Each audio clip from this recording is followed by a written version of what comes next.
Del libro Las leyes del éxito, del autor Napoleón Hill. 16ª lección. La regla de oro. ¿Puedes hacerlo? Si crees que puedes. Con esta lección nos aproximamos a la cima de la pirámide de este curso sobre las leyes del éxito. Esta lección es la estrella guía que te permitirá utilizar provechosa y constructivamente los conocimientos recogidos en las lecciones anteriores. Hay más poder contenido en las lecciones anteriores de este curso del que la mayoría de las personas se permitirían usar. Por lo tanto, esta lección es un regulador que, si es observado y aplicado, te permitirá conducir tu nave de conocimientos por encima de las rocas y los arrecifes del fracaso que suelen dificultar el camino de todos aquellos que repentinamente se encuentran en posesión del poder. Durante más de 25 años he estado observando la forma en que se comportan las personas cuando tienen poder y me he visto obligado a concluir que quien lo obtiene mediante un proceso que no sea lento, paso a paso, está continuamente en peligro de destruirse y de destruir a todos aquellos en los que influye.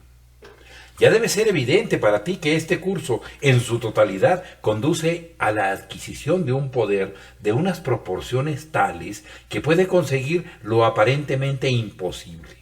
Afortunadamente, queda claro que este poder solo puede obtenerse mediante la observancia de varios principios fundamentales que convergen en esta lección, la cual se basa en una ley que iguala y trasciende en importancia a todas las demás leyes explicadas en las lecciones precedentes.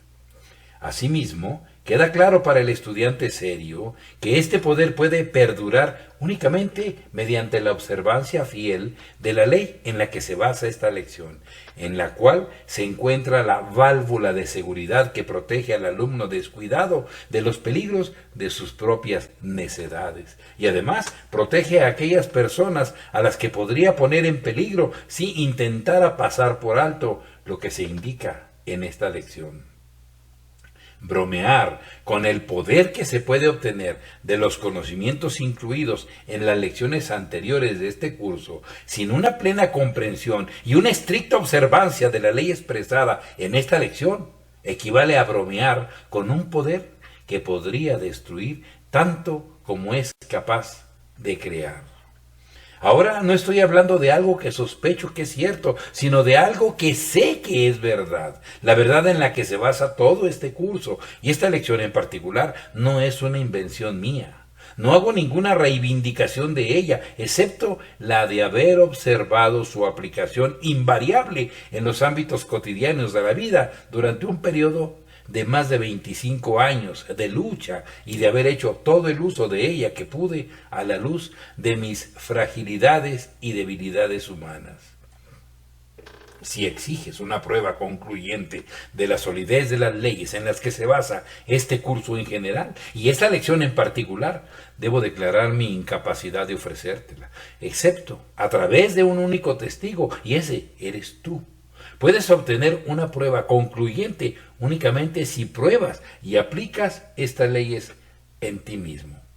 Si exiges unas pruebas más sustanciales y autoritarias que las mías, entonces tendré el privilegio de remitirte a las enseñanzas y la filosofía de Cristo, de Platón, de Sócrates, de Epicteto, de Confucio, Emerson y dos filósofos más modernos, James y Mustenberg, de cuyas obras he extraído los fundamentos más importantes de esta lección, con excepción de lo que he obtenido de mi propia y limitada experiencia.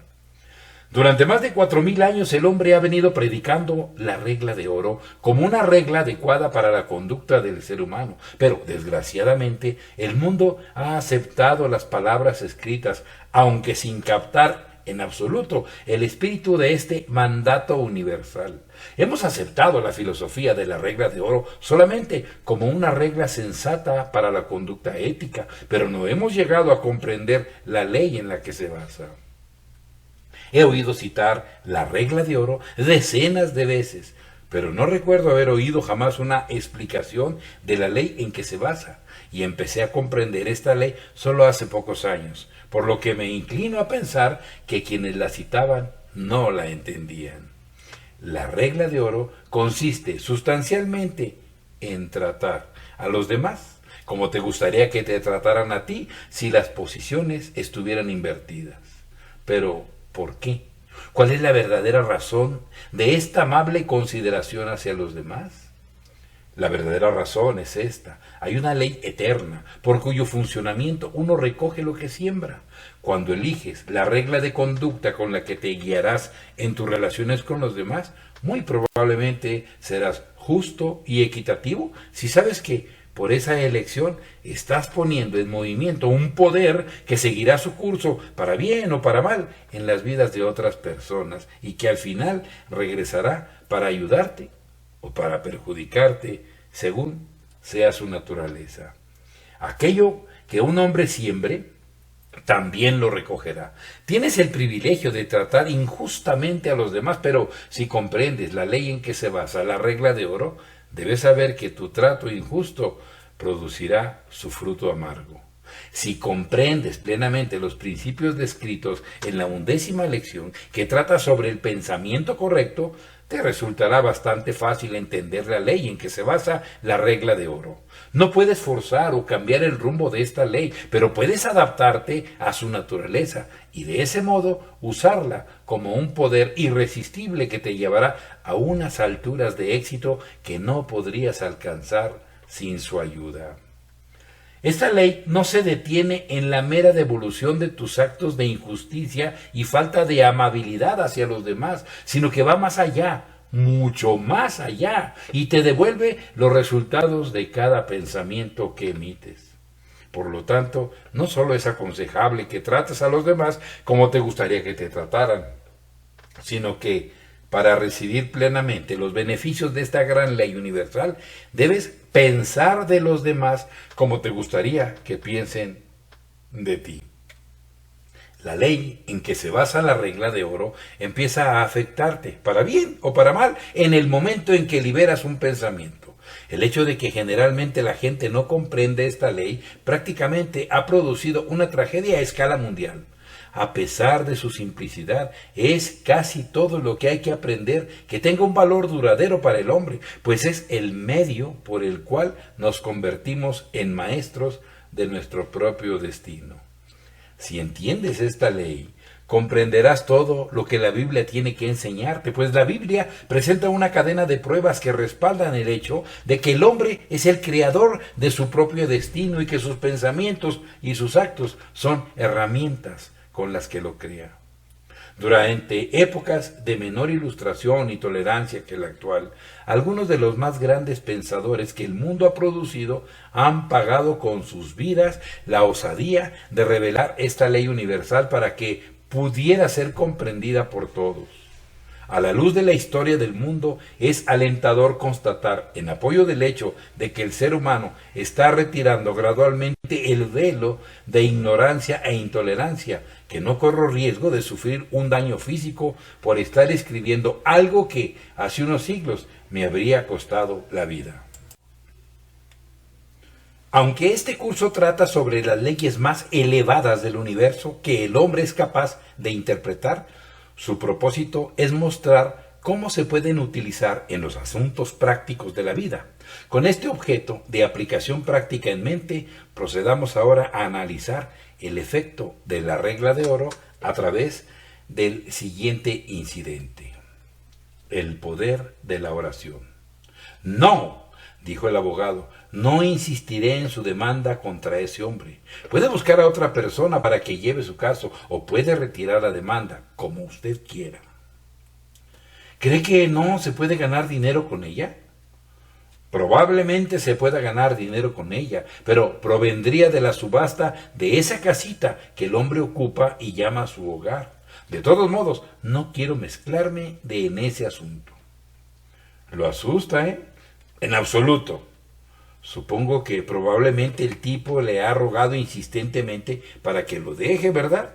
Bueno, sí, lo hizo. Y probablemente usted cedió. Sí. ¿Qué hizo usted? Supongo que derramé algunas lágrimas. ¿Y dice usted que el tipo le rogó insistentemente? No, yo no he dicho eso. Él no me dijo ninguna palabra. Bueno, podría preguntarle con todo respeto, ¿a quién se dirigió en su visita?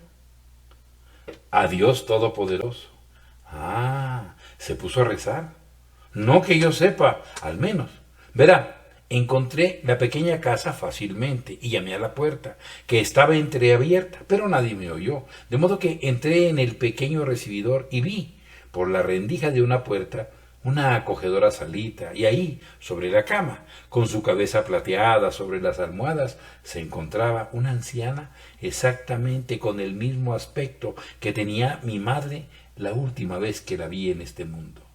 Pues bien, estaba a punto de llamar a la puerta cuando ella dijo, vamos, papá, empieza ya, estoy preparada. Y de rodillas, a su lado, había un hombre anciano, de cabello blanco, todavía más viejo que su esposa, diría yo. Y no fui capaz de llamar a la puerta, lo juro por mi vida. Pues bien, él empezó. Primero le recordó a Dios que ellos seguían siendo sus hijos sumisos, mamá y él, y que no importaba lo que él considerara adecuado que les sobreviniera, ellos no se rebelarían ante su voluntad. Sin duda, sería difícil para ellos quedarse sin casa a su avanzada edad, especialmente con la pobre mamá tan enferma y desvalida. Y qué distinto habría sido si alguno de los chicos viviera todavía. Entonces su voz se quebró y una mano blanca emergió sigilosamente de debajo de la colcha y acarició suavemente su pelo nibio. Él siguió repitiendo que nada podía ser tan duro como haber tenido que despedirse de sus 3 hijos, excepto que mamá y él fuesen separados. Pero finalmente el anciano se consoló con el hecho de que el amado Señor sabía que no era debido a ninguna falta suya que mamá y él se vieran amenazados con la pérdida de su querida casita, lo cual significaría mendigar y vivir en el hospicio para pobres. Rezaban para no tener que ir ahí, si eso era consecuente con la voluntad de Dios. Y entonces él citó una multitud de promesas de seguridad para quienes depositan su confianza en el Señor. De hecho, ese ha sido el ruego más emocionante que he oído jamás. Y finalmente rezó para que Dios bendijera a todos aquellos que están a punto de pedir justicia. Entonces el abogado continuó más humilde que nunca. Y creo que prefiero tener que ir yo mismo al asilo para pobres antes de manchar mi corazón y mis manos con la sangre de un juicio como ese. Tiene un poco de miedo de derrotar a la oración del anciano, ¿eh?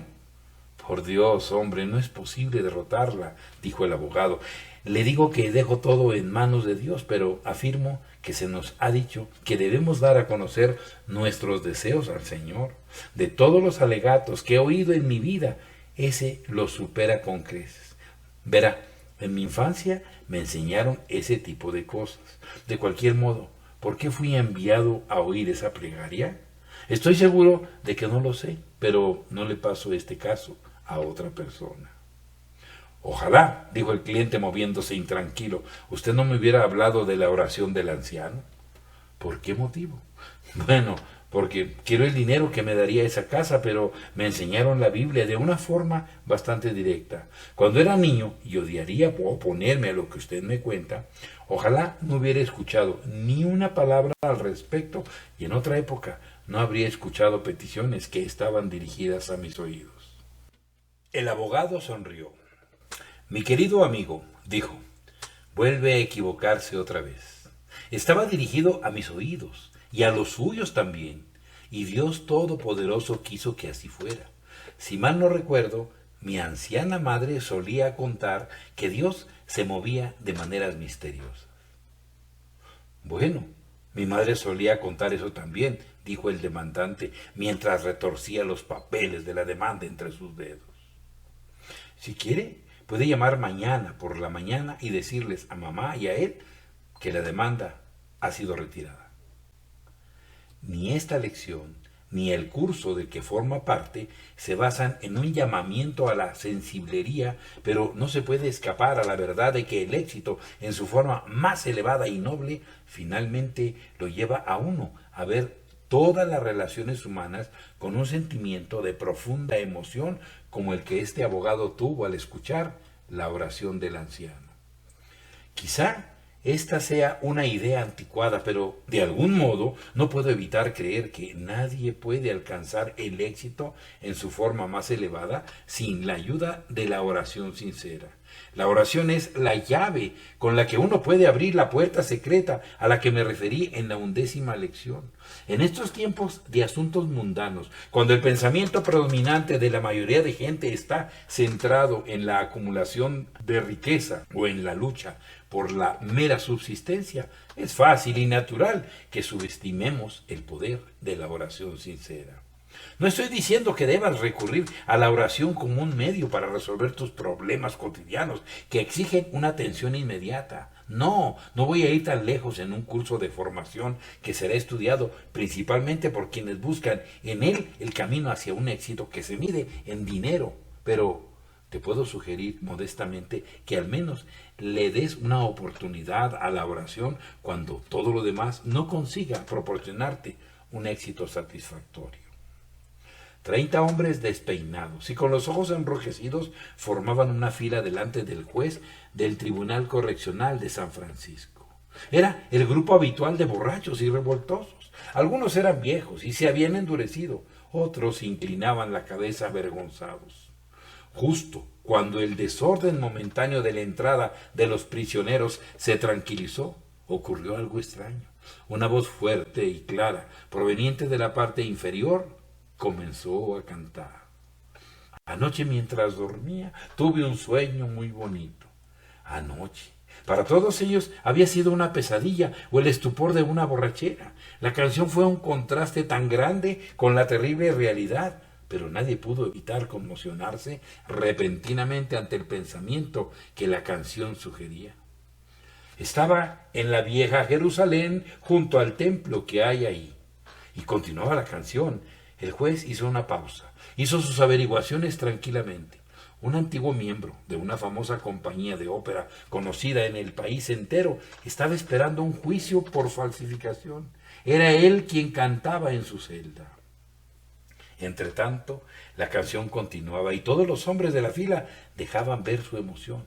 Uno o dos de ellos cayeron de rodillas. Un chico que estaba al final de la cola, tras un desesperado esfuerzo por controlarse, se apoyó contra la pared, escondió su rostro entre sus brazos cruzados y sollozó. ¡Ay, mamá! ¡Mamá! Los sollozos que penetraban en el corazón mismo de los hombres que los oían, y la canción que todavía se abría paso por la sala, se fundieron con el silencio. Finalmente un hombre protestó. Señor juez, dijo, ¿tenemos que soportar esto? Estamos aquí para recibir nuestro castigo, pero esto... Y él también comenzó a sollozar. Era imposible continuar con los asuntos del juzgado, pero no se dio la orden de detener la canción. El sargento de policía, tras un esfuerzo por mantener a los hombres en fila, dio un paso atrás y esperó con el resto, y la canción llegó a su clímax. Jerusalén, Jerusalén, canta, pues la noche ha terminado. Hosana en lo más alto, hosana por siempre jamás. Las últimas palabras sonaron en un éxtasis de melodía y luego se hizo el silencio. El juez observó los rostros de los hombres que estaban delante de él. No había ninguno que no se hubiera conmovido con la canción, ninguno en el que no se hubiera despertado algún impulso mejor. No llamó a los casos individualmente. Con algunos consejos amables, los dejó marchar a todos. Ningún hombre fue multado ni sentenciado a vivir en el asilo de pobres aquella mañana. La canción había hecho un mayor bien del que el castigo hubiera podido llegar a ser. Has leído la historia de un abogado de la regla de oro y la de un juez de la regla de oro. En estos dos incidentes triviales de la vida cotidiana, has observado cómo funciona la regla de oro cuando se aplica. Una actitud pasiva hacia la regla de oro no producirá resultados. No basta con creer en esta filosofía si al mismo tiempo uno no la aplica en sus relaciones con los demás. Si quieres resultados, debes tener una actitud activa hacia la regla de oro. Una mera actitud pasiva, representada por la creencia en su solidez, será inútil. También será inútil proclamar al mundo tu creencia en la regla de oro si tus actos no están en armonía con tu proclamación. Dicho inversamente, no te servirá de nada aparentar que practicas la regla de oro si en el fondo estás deseando utilizar esta ley universal de conducta correcta como un manto para cubrir tu naturaleza codiciosa y egoísta. Todo acaba por saberse. Incluso la persona más ignorante te percibirá tal como eres. El carácter humano se está publicando continuamente, no puede ocultarse, detesta la oscuridad, corre hacia la luz. Oí a un abogado experimentado decir que jamás temía el efecto que pudiera tener sobre el jurado un abogado que no está convencido en lo más profundo de su ser de que su cliente se merece un veredicto favorable. Si él no lo cree, su incredulidad será patente a pesar de todas sus protestas y se convertirá en la incredulidad del jurado. Esta es la ley según la cual una obra de arte de cualquier tipo nos coloca en el mismo estado de ánimo en que se encontraba el artista cuando la realizó.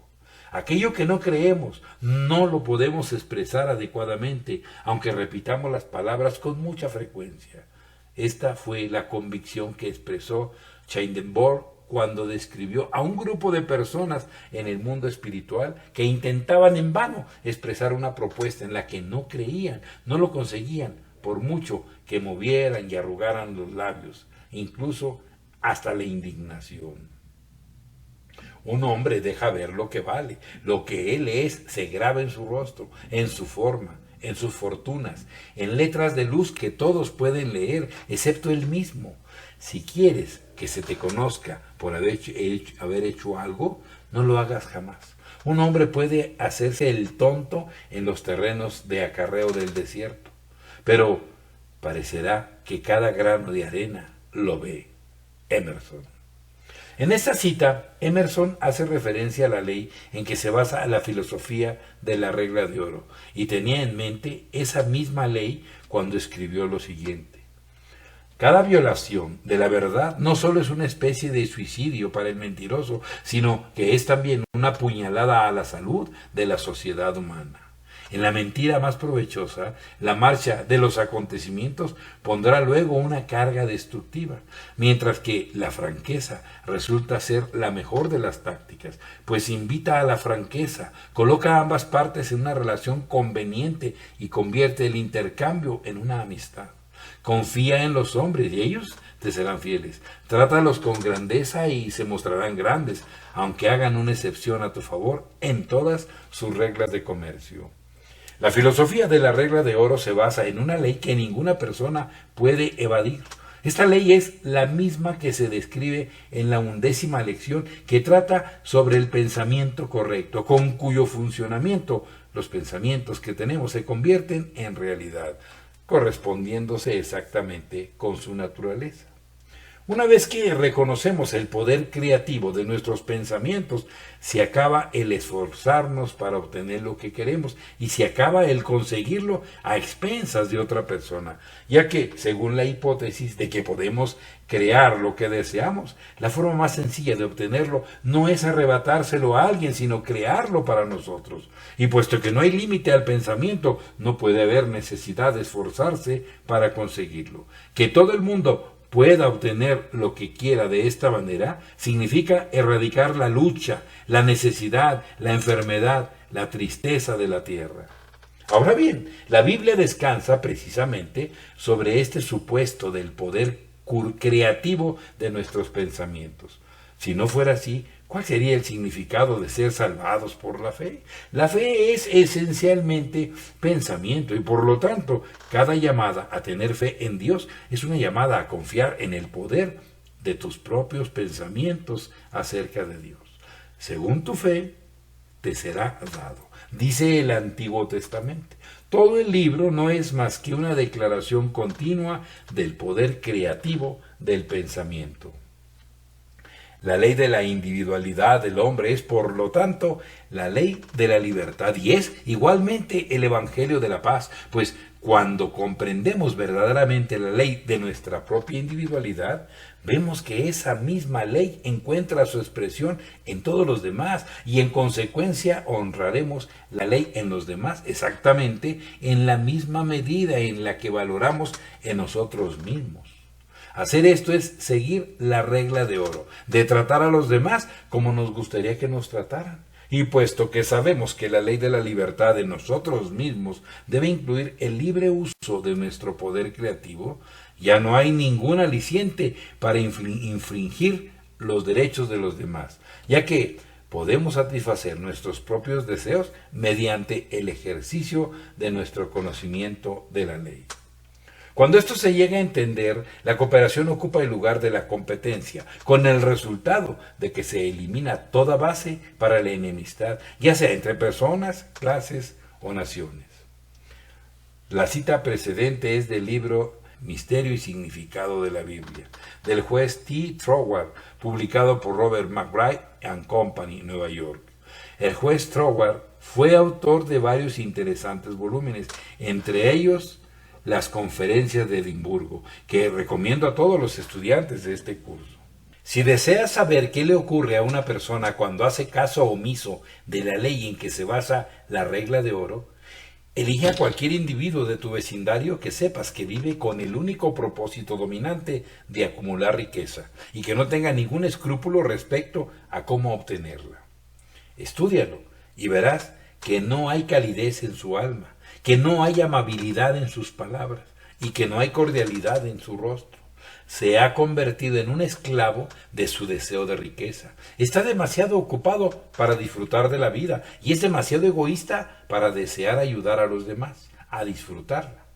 Camina, habla y respira, pero no es más que un autómata humano. Sin embargo, hay muchas personas que envidian a una persona así y les gustaría ocupar su lugar creyendo neciamente que ella es un éxito. Nunca puede haber éxito sin felicidad y ningún hombre puede ser feliz sin dispensar felicidad a los demás. Asimismo, la dispensación debe ser voluntaria y sin otro objeto que llevar alegría a los corazones de quienes tienen un corazón lleno de cargas. George D. Herron pensaba en la ley en que se basa la filosofía de la regla de oro cuando dijo: hemos hablado mucho de la hermandad futura, pero la hermandad siempre ha sido la realidad de nuestra vida, mucho antes de convertirse en un sentimiento moderno e inspirado. Solo que hemos sido hermanos en la esclavitud y el tormento, hermanos en la ignorancia y en su perdición, hermanos en la enfermedad, en la guerra y en la necesidad, hermanos en la prostitución y en la hipocresía. Lo que le ocurre a uno de nosotros tarde o temprano le ocurrirá a todos. Siempre hemos estado inevitablemente envueltos en un destino común. El mundo tiende constantemente a ir hacia el nivel del hombre que está más abajo, y ese hombre es el verdadero gobernador del mundo, apretándolo contra su pecho, arrastrándolo a su muerte. Tú no crees que es así, pero es cierto, y debería serlo, porque si hubiera alguna forma en que algunos de nosotros pudiésemos liberarnos, apartarnos de los demás, si hubiera alguna forma en la que algunos de nosotros pudiésemos tener el cielo mientras otros tienen el infierno, si hubiera alguna forma en que parte del mundo pudiese escapar del infortunio, el peligro y la miseria del trabajo desheredado, entonces ciertamente nuestro mundo estaría perdido y condenado. Pero puesto que los hombres nunca han sido capaces de separarse de los infortunios y los agravios de los demás, puesto que la historia nos ha enseñado la lección de que no podemos escapar a ni algún tipo de hermandad, puesto que toda la vida nos enseña que estamos eligiendo a cada momento entre la hermandad en el sufrimiento y la hermandad en el bien, somos nosotros los que debemos elegir la hermandad de un mundo cooperativo con todos los frutos que conlleva, los frutos del amor y de la libertad. La Primera Guerra Mundial nos introdujo en una era de esfuerzo cooperativo en la cual la ley de vive y deja vivir destaca como una estrella brillante que nos guía en nuestras relaciones. Esta gran llamada universal al esfuerzo cooperativo está adquiriendo muchas formas, algunas de las cuales no menos importantes son los clubes de Rotarios, los clubes de Kiwanis, los clubes de Leones y muchas otras asociaciones en las que los hombres se reúnen en un espíritu de intercambio amistoso, pues estas marcan el inicio de una era de competencia amistosa en los negocios. El siguiente paso será una alianza más estrecha de este tipo de asociaciones con un espíritu de cooperación amistosa. El intento de Woodrow Wilson y sus contemporáneos de establecer la Sociedad de las Naciones, seguido de los esfuerzos de Warren B. Harding de sentar las bases para la misma causa bajo el nombre de Tribunal Mundial, señaló el primer intento en la historia mundial de hacer que la regla de oro fuera eficaz como un punto de encuentro para las naciones del mundo. No se puede escapar al hecho de que el mundo ha despertado a la verdad que hay en la declaración de George D. Herron de que estamos eligiendo a cada momento entre la hermandad en el sufrimiento y la hermandad en el bien. La Primera Guerra Mundial nos ha enseñado, o mejor dicho, ha impuesto en nosotros la verdad de que una parte del mundo no puede sufrir sin que ello dañe al mundo entero. Estos hechos son llevados a tu atención no con la intención de moralizar, sino con el propósito de dirigir tu atención hacia la ley subyacente por la cual se están produciendo estos cambios. Durante más de 4000 años el mundo ha estado pensando en la filosofía de la regla de oro y ese pensamiento se está transformando ahora en la conciencia de los beneficios que reciben quienes la aplican. Aunque soy consciente de que el estudiante de este curso está interesado en un éxito material que puede medirse en estados de cuenta bancarios, me parece apropiado sugerir aquí a quien lo desee puede beneficiarse moldeando su filosofía en los negocios para que se ajuste a este cambio drástico hacia la cooperación que se está produciendo en el mundo entero. Si puedes comprender el significado del enorme cambio que ha experimentado el mundo desde el final de la Guerra Mundial, y si eres capaz de interpretar el significado de todos los clubes gastronómicos y otras asociaciones similares que reúnen a hombres y mujeres en un espíritu de cooperación amistosa, seguramente tu imaginación te sugerirá que este es un momento oportuno para aprovecharlo, adoptando ese espíritu como la base de tu propia filosofía comercial o profesional.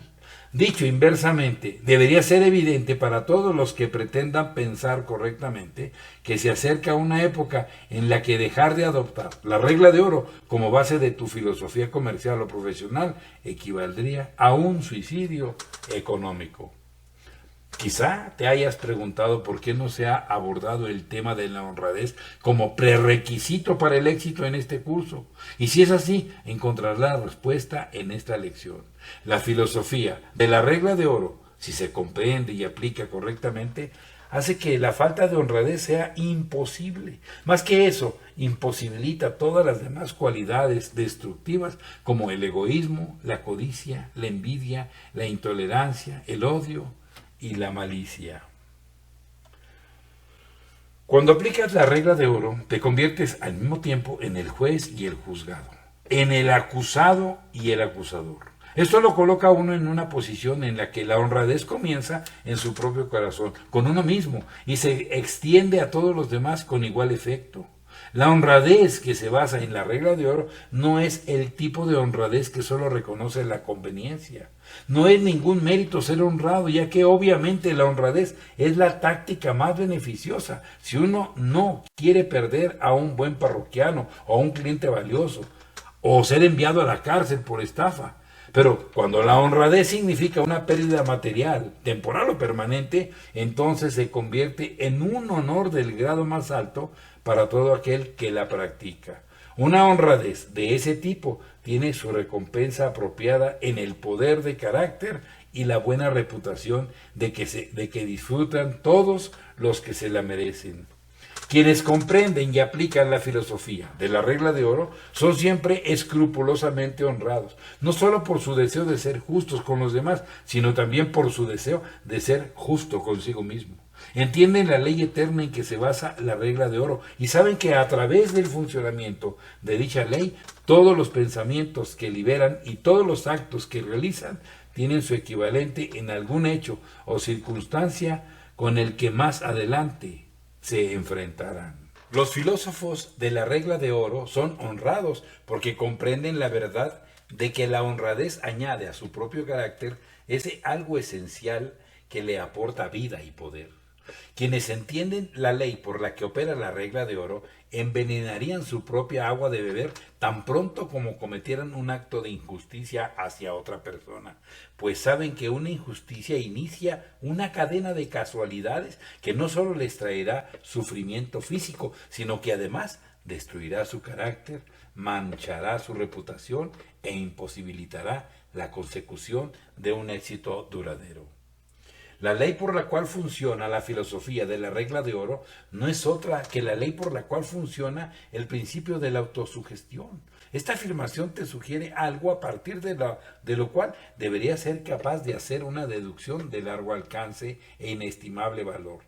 Haz una prueba para ver tu progreso en el dominio de este curso, analizando la afirmación anterior para determinar, antes de seguir leyendo, qué sugerencia te ofrece. ¿En qué te podría beneficiar saber que cuando tratas a los demás como si fueran tú mismo, lo cual es la suma y la sustancia de la regla de oro, estás poniendo en marcha una cadena de causalidades con ayuda de una ley que afecta a los demás según la naturaleza de tu acto y que al mismo tiempo estás incorporando a tu carácter a través de la mente subconsciente los efectos de dicho acto? Esta pregunta prácticamente sugiere su propia respuesta, pero puesto que estoy decidido a hacerte pensar sobre este tema crucial, te plantearé la pregunta de otra forma. Si todos tus actos hacia los demás e incluso tus pensamientos sobre ellos son registrados en tu mente subconsciente por el principio de la autosugestión, construyendo así tu propio carácter como un duplicado exacto de los pensamientos y tus actos, ¿acaso no ves cuán importante es vigilar tales actos y pensamientos? Ahora estamos en el centro del verdadero motivo para tratar a los demás como nos gustaría que nos trataran. Pues es evidente que cualquier cosa que hagamos a los demás nos la hacemos a nosotros mismos. Dicho de otro modo, cada acto y cada pensamiento que liberas modifica tu propio carácter en exacta conformidad con la naturaleza del acto o el pensamiento. Y tu carácter es una especie de imán que atrae hacia ti a personas y situaciones que armonizan con él. No puedes realizar un acto hacia otra persona sin haber creado antes la naturaleza de dicho acto en tu propio pensamiento. Y no puedes liberar un pensamiento sin colocar la suma y la sustancia de él en tu propia mente subconsciente, donde se convertirá en parte y parcela de tu propio carácter. Si comprendes este sencillo principio, comprenderás por qué no te puedes permitir odiar o envidiar a otra persona. Entenderás también por qué no te puedes permitir devolver el golpe con su equivalente a quienes cometen una injusticia contigo. Asimismo, comprenderás el mandato de devolver bien por mal. Si entiendes la ley en que se basa el mandato de la regla de oro, entenderás también la ley que une a toda la humanidad con un mismo lazo de compañerismo y hace imposible que le hagas daño a otra persona mediante pensamientos o actos sin hacerte daño a ti mismo, y asimismo añade a tu propio carácter los resultados de todos los pensamientos y actos amables que salen de ti. Parece casi un acto de la providencia que el mayor agravio y la más grave injusticia que me ha hecho jamás un semejante me los hicieron justamente cuando empezaba a escribir esta lección. Algunos estudiantes de este curso sabrán a qué me refiero. Esta injusticia ha supuesto un infortunio temporal para mí, pero tiene poca importancia comparada con la ventaja que me ha dado el proporcionarme una ocasión oportuna para poner la prueba de la solidez, de la totalidad de la premisa en que se basa esa lección. La injusticia a la que me refiero dejó abiertas dos líneas de acción para mí. Podía buscar alivio devolviendo el golpe a mi enemigo a través de una demanda civil y de medidas penales por difamación, o podía ejercer mi derecho a perdonarlo.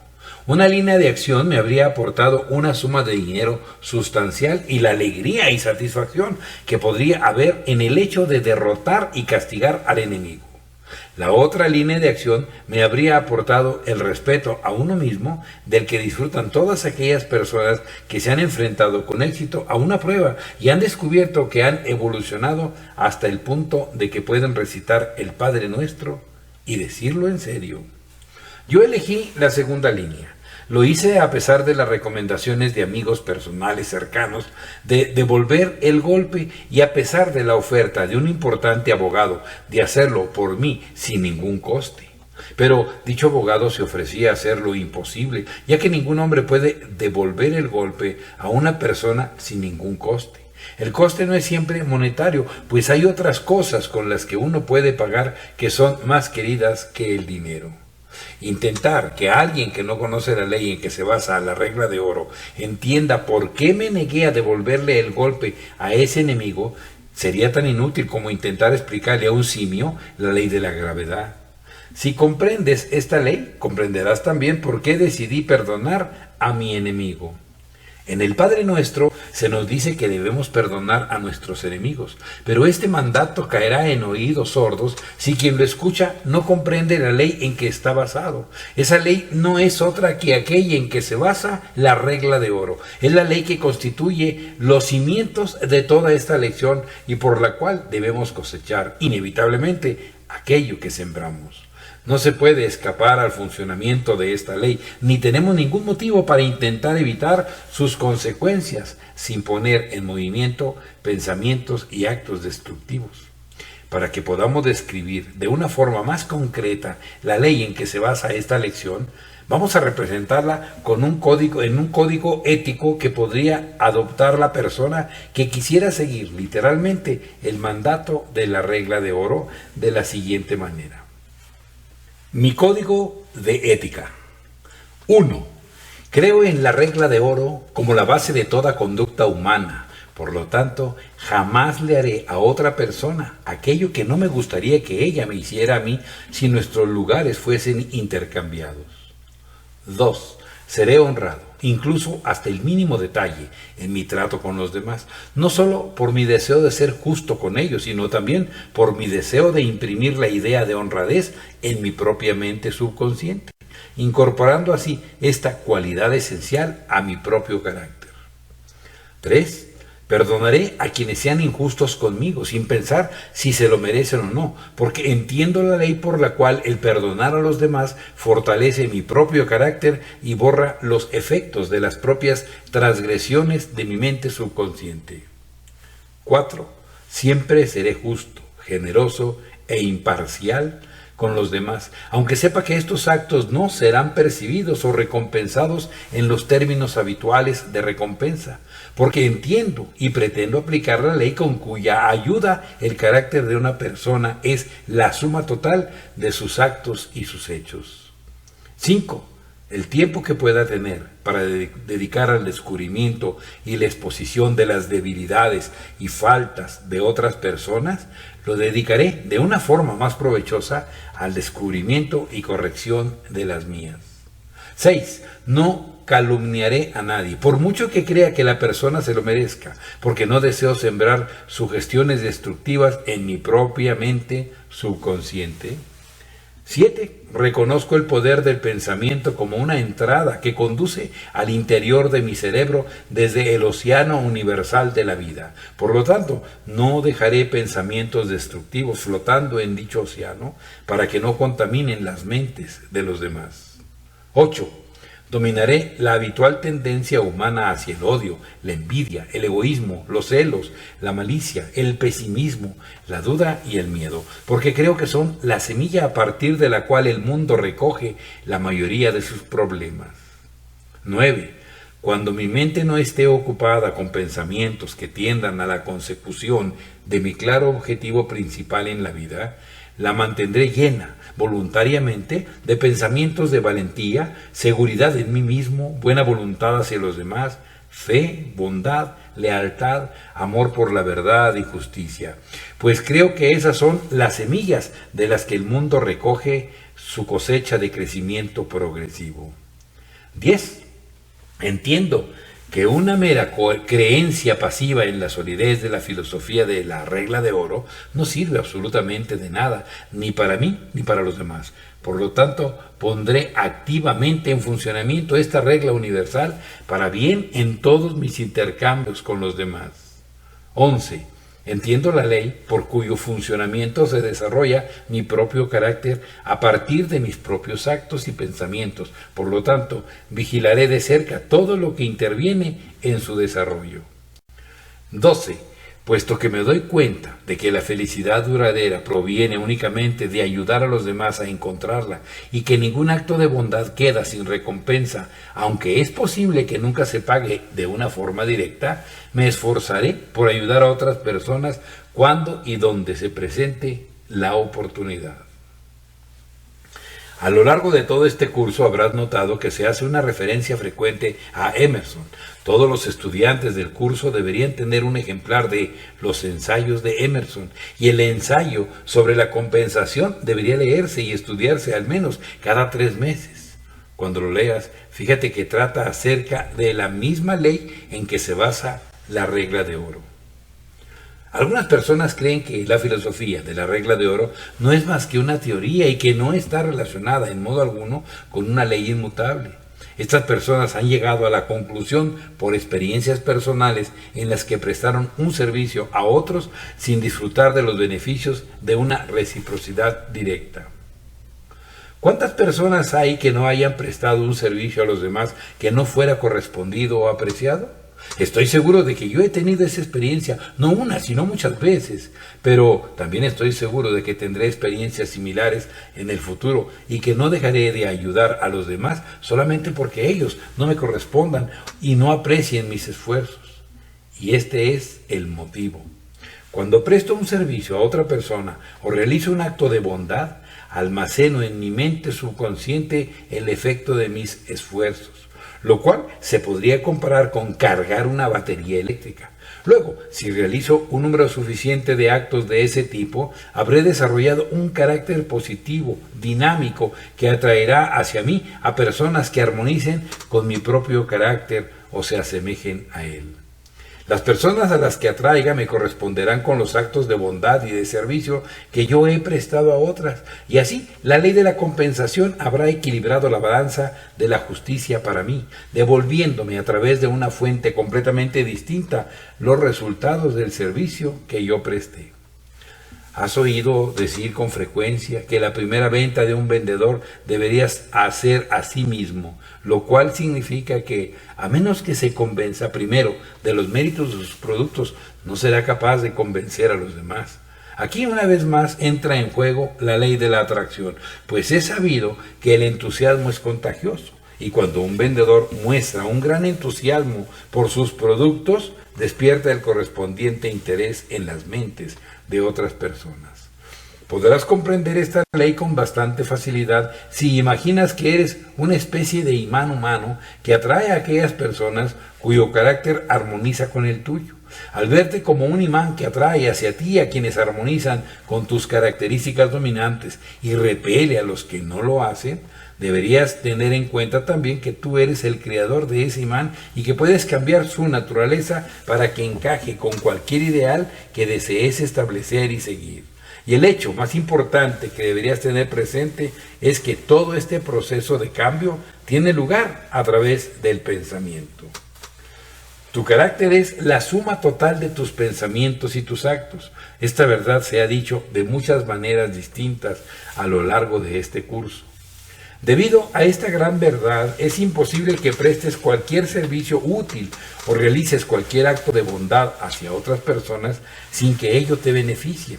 Igualmente es imposible que realices un acto destructivo o tengas un pensamiento destructivo sin ser penalizado con la pérdida de una cantidad correspondiente de tu propio poder. El pensamiento positivo desarrolla una personalidad dinámica. El pensamiento negativo desarrolla una personalidad de la naturaleza opuesta. En muchas de las lecciones anteriores de este curso, así como en esta, se dan instrucciones claras en cuanto al método exacto para desarrollar la personalidad mediante el pensamiento positivo. Estas instrucciones están particularmente detalladas en la tercera lección, que trata sobre la seguridad en uno mismo. En ella encontrarás una fórmula muy clara de ejemplo.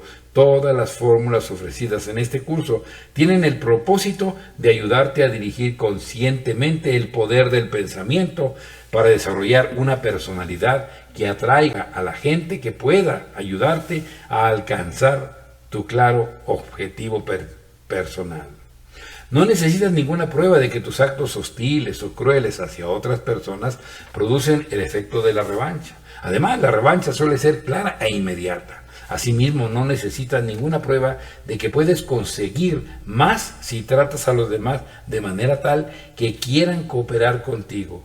Si has dominado la octava lección que trataba sobre el autocontrol, sabrás cómo persuadir a otras personas para que actúen contigo como a ti te gustaría que lo hagan, mediante tu propia voluntad hacia ellas.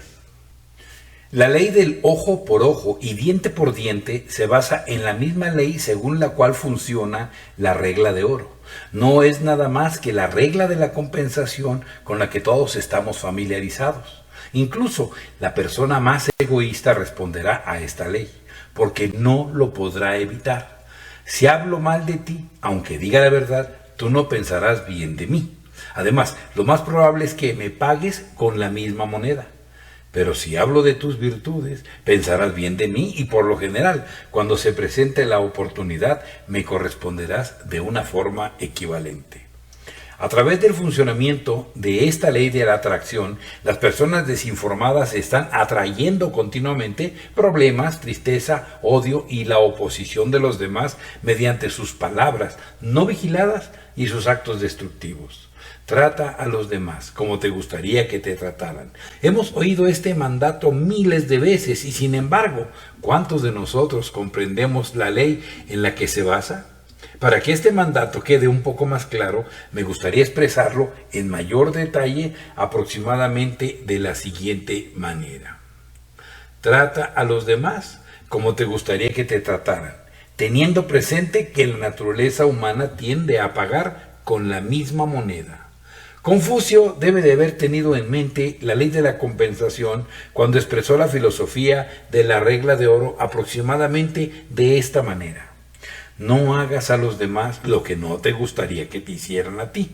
Y bien podría haber añadido la explicación de que la razón de ser de este mandato se basa en la tendencia habitual del ser humano a pagar con la misma moneda.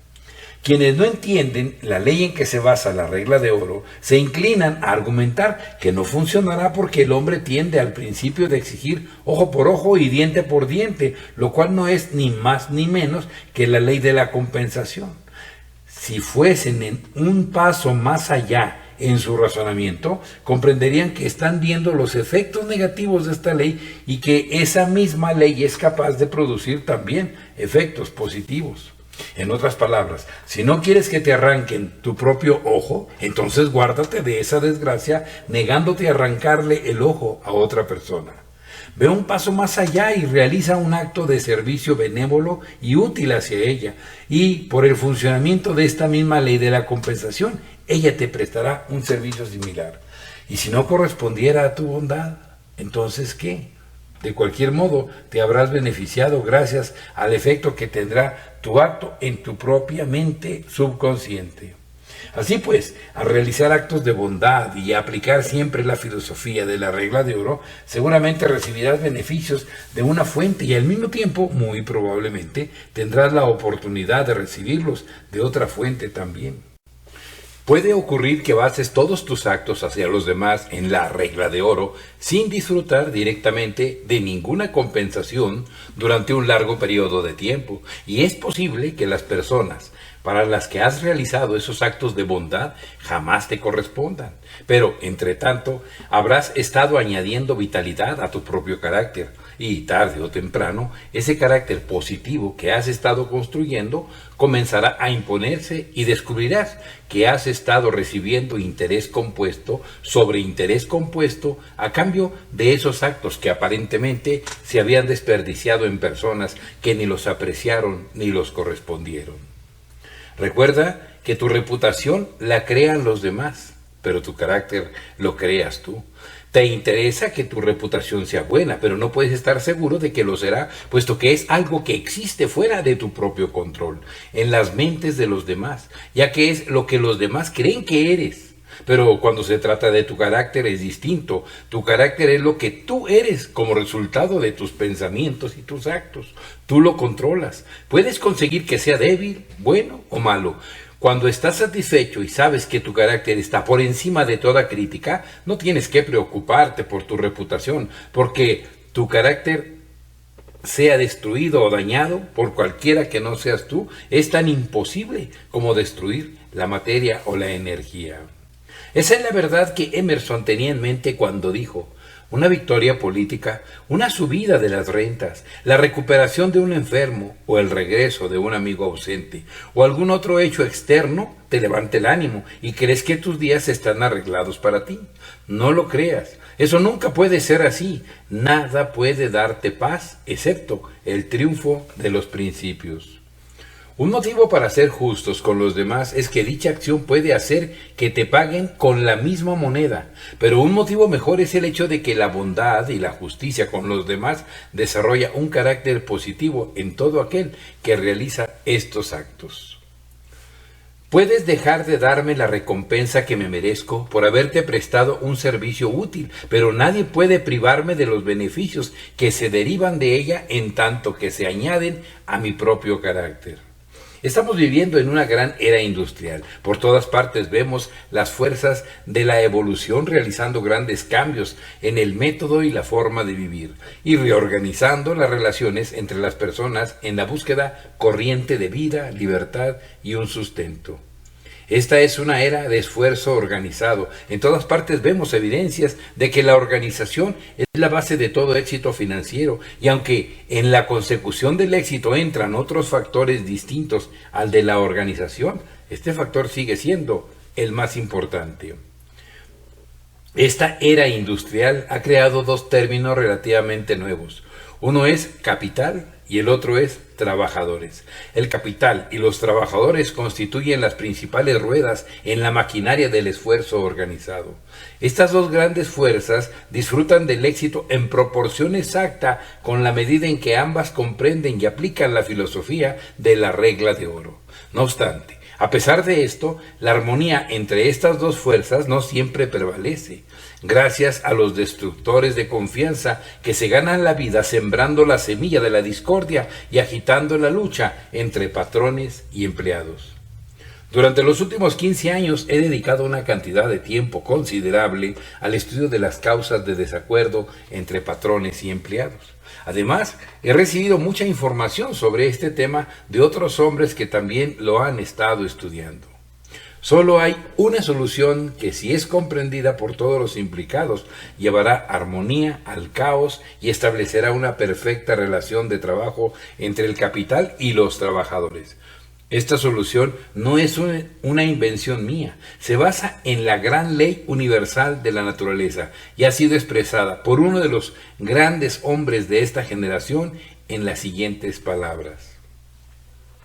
La cuestión que nos proponemos considerar está despertando un gran interés en la actualidad, pero no más que del que exige su importancia. Es uno de los signos esperanzadores de esta época el que estos temas de gran interés para la felicidad humana estén apareciendo continuamente para poder ser explicados, que estén llamando la atención de los hombres más sabios y despertando las mentes de todo tipo de personas. El amplio predominio de este movimiento demuestra que una nueva vida está latiendo en el corazón de la humanidad, influyendo en sus facultades como un cálido y suave viento de primavera que sopla sobre el suelo congelado y los gérmenes inactivos de la planta. provocará una gran agitación, romperá muchas formas congeladas y muertas, producirá grandes cambios que en algunos casos podrían ser destructivos, pero anuncia el florecer de nuevas esperanzas y la llegada de nuevas cosechas para la provisión de las necesidades humanas y los medios para una mayor felicidad. Hay una gran necesidad de sabiduría para guiar a las nuevas fuerzas que entrarán en acción. Cada hombre tiene la más solemne obligación de cumplir con su parte para formar una correcta opinión pública y dar una dirección sabia a la voluntad popular. La única solución a los problemas de los trabajadores, de necesidad, de abundancia, de sufrimiento y de pesar, solo se puede hallar si se los considera desde un punto de vista moral y espiritual. Se los debe ver y examinar bajo una luz que no es suya. Las verdaderas relaciones de los trabajadores y el capital nunca pueden ser descubiertas por el egoísmo humano. Deben verse desde un propósito superior al de los sueldos o la acumulación de riqueza. Deben ser consideradas desde su relevancia en los propósitos para los que el hombre fue creado. Este es el punto de vista desde el que propongo considerar el tema abordado. El capital y los trabajadores se necesitan mutuamente. Sus intereses están tan ligados que no pueden separarse. En las poblaciones civilizadas e ilustradas son mutuamente dependientes. Si hay alguna diferencia, sería que el capital depende más de los trabajadores que estos del capital. Los animales, con unas pocas excepciones, no tienen propiedades y no se angustian pensando en el mañana. Y nuestro Señor nos lo presenta como ejemplos dignos de imitar. Mirad las aves en el cielo, dice él, porque ellas ni siembran, ni cosechan, ni guardan en graneros, pero vuestro Padre Celestial las alimenta. Los salvajes viven sin capital. De hecho, la gran masa de seres humanos vive de su trabajo, día a día, de la mano a la boca. Pero ningún hombre puede vivir de su riqueza. No pueden comer su oro y su plata. No pueden vestirse con escrituras y certificados de acciones. El capital no puede hacer nada sin los trabajadores, y su único valor está en su capacidad de comprar la mano de obra o sus resultados. Es en sí mismo el producto de los trabajadores. Por lo tanto, no puede asumir una importancia que no le pertenece. No obstante, a pesar de ser absolutamente dependiente de los trabajadores para adquirir su valor, es un factor esencial en el progreso humano. En cuanto el hombre empieza a pasar de un estado salvaje y relativamente independiente a un estado civilizado y dependiente, el capital se hace necesario. Las personas tienen relaciones más estrechas unas con otras. En lugar de que cada una de ellas lo haga todo, empiezan a dedicarse a empleos particulares y a depender de otras para proveerse de muchas cosas mientras se dedican a alguna ocupación particular. De esta forma, el trabajo se diversifica. Una persona trabaja el hierro, otra la madera, una fabrica telas, otra las convierte en vestidos, algunas cultivan alimentos para los que construyen casas y fabrican instrumentos de labranza. Esto necesita de un sistema de intercambios y para facilitarlos deben construirse carreteras y se debe contratar gente para que las hagan. A medida que la población va aumentando y las necesidades se multiplican, el intercambio comercial crece, hasta que tenemos fábricas enormes, ferrocarriles que forman redes en la tierra con sus tiras de hierro, buques de vapor que surcan todos los mares y una multitud de personas que no pueden hacer pan o fabricar ropa, ni hacer ninguna cosa directamente para cubrir sus propias necesidades. Ahora bien, podemos ver cómo nos hacemos más dependientes unos de otros a medida que nuestras necesidades se van multiplicando y la civilización avanza. Cada uno, en su empleo especial, realiza un mejor trabajo, porque puede dedicar todos sus pensamientos y todo su tiempo a una forma de empleo para el que está especialmente capacitado y contribuye en mayor medida al bien público. Mientras está trabajando para los demás, todos los demás están trabajando para él. Cada miembro de la comunidad trabaja para la totalidad y la totalidad lo hace para cada miembro. Esta es la ley de la vida perfecta, una ley que gobierna en todas partes, en el cuerpo material. Cada persona que se dedica a cualquier empleo útil para el cuerpo o la mente es un filántropo, un benefactor público, tanto si cultiva maíz en las llanuras o algodón en Texas o en la India, como si extrae carbón de las minas en las cavidades de la tierra o lo introduce a los motores en las bodegas de un buque de vapor. Si el egoísmo no estropeara y destruyera los motivos humanos, todos los hombres y las mujeres cumplirían con la ley de la caridad mientras se dedican a sus quehaceres diarios. Para continuar con este inmenso sistema de intercambios, para colocar lado a lado al bosque y la granja, la fábrica y la mina, y entregar a cada puerta los productos de todas las regiones, hace falta un enorme capital. Un hombre no puede hacer trabajar su granja o su fábrica y construir un ferrocarril o una línea de buques a vapor. Del mismo modo que unas gotas de lluvia que actúan individualmente no pueden impulsar un molino o suministrar vapor para un motor, pero si son recogidas en un recipiente amplio, se convierten en el poder irresistible del Niágara o en la fuerza que impulsa a la locomotora y al buque de vapor como poderosas lanzaderas de la montaña a la costa y de una orilla a otra. Tampoco unos cuantos dólares en una multitud de bolsillos pueden proporcionar los medios para estas enormes operaciones, pero unidos pueden mover al mundo. El capital es amigo de los trabajadores y es esencial para su ejercicio económico y para una remuneración justa. Puede ser, y a menudo es, un terrible enemigo cuando se emplea únicamente con propósitos egoístas, pero la gran masa de él es más amigo de la felicidad humana que lo que se suele suponer. No puede ser empleado sin ayudar de alguna manera, directa o indirectamente, al trabajador. Pensamos en los males que padecemos, pero dejamos que el bien del que disfrutamos pase inadvertido. Pensamos en los males que podrían ser aliviados con unos medios mayores y en las comodidades que éstos nos proporcionarían. Pero pasamos por alto las bendiciones de las que disfrutamos que habrían sido imposibles sin grandes acumulaciones de capital. El papel de la sabiduría es valorar el bien que recibimos, así como los males que sufrimos. Actualmente se suele decir que los ricos son cada vez más ricos y los pobres cada vez más pobres, pero cuando todas las posesiones del hombre son tenidas en cuenta, tenemos buenos motivos para dudar de esta afirmación. Es cierto que los ricos son cada vez más ricos, también es cierto que la situación del trabajador está mejorando continuamente. El trabajador corriente tiene ventajas y comodidades que los príncipes no podían exigir hace un siglo. Viste mejor, tiene una mayor abundancia y una variedad de alimentos, vive en una vivienda más confortable y tiene muchas más comodidades para gestionar los asuntos domésticos y cumplir con su trabajo que las que el dinero podía comprar hace unos pocos años. Un emperador no podía viajar con la facilidad, la comodidad y la rapidez con las que viaja actualmente un trabajador corriente.